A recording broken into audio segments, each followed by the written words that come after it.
વડોદરાની સયાજી હોસ્પિટલના તબીબ પર હુમલા મામલે હડતાલ. તબીબ પર હુમલો કરાતા રેસિડેન્સ તબીબો હડતાલ પર ઉતર્યા છે. વૃદ્ધાનો મૃતદેહ ડિકમ્પોઝ થવા મુદ્દે પરિવારે હોબાળો કર્યો હતો. મૃતકના પરિવારજનોએ તબીબો પર કરેલા હુમલાને લઈને ભારે રોષ છે. રાવપુરા પોલીસે સમગ્ર મામલે પરિવારજનો સામે ગુનો દાખલ કર્યો છે. રેસિડેન્ટ તબીબોએ સુપ્રિન્ટેન્ડન્ટ કચેરી બહાર ધરણા કર્યા. ઇમરજન્સી સિવાયની તમામ સેવાઓથી દૂર રહેશે તબીબો. સયાજી હોસ્પિટલમાં પોસ્ટમોર્ટમની સુવિધા તબીબોએ બંધ કરી છે. મૃતદેહોને પીએમ માટે ગોત્રી GMERS હોસ્પિટલ લઈ જવાયા.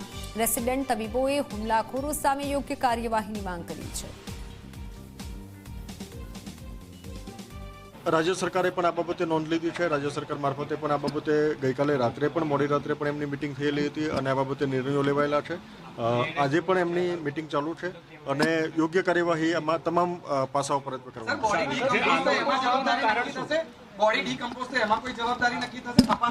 વિશેષ કરીને પ્રાથમિક રીતે બોડી ડિકમ્પોઝિશનની પ્રક્રિયા, કેમ કે એમનું ડેથ ઘણું બધું અગાઉ થયેલું છે. અહીંયા પેશન્ટ આવ્યા ત્યારે ખૂબ એડવાન્સ સ્ટેજમાં આવેલા હતા, એટલે બોડી ડિકમ્પોઝિશનની પ્રક્રિયા જ્યારે અહીંયા આવ્યા ત્યારે ઓલરેડી સ્ટાર્ટ થયેલી હતી. વિદ્યાર્થીઓને એવું આશ્વાસન આપવામાં આવ્યું છે કે એમની જે કંઈ બી સમસ્યા છે સ્થાનિક લેવલે જે નિવેડાતી હશે એનો સ્થાનિક લેવલે નિકાલ લાવવામાં આવશે અને સરકારમાં જે રજૂઆત કરીને જે સિક્યુરિટી વ્યવસ્થા સુદૃઢ કરવાની જે એક અમારી માગણી છે એ અંગે બી ખૂબ જ ઉગ્રપૂર્વક રજૂઆત કરવામાં આવશે અને સરકારે એ બાબતે સજાગતા પણ દર્શાવી છે.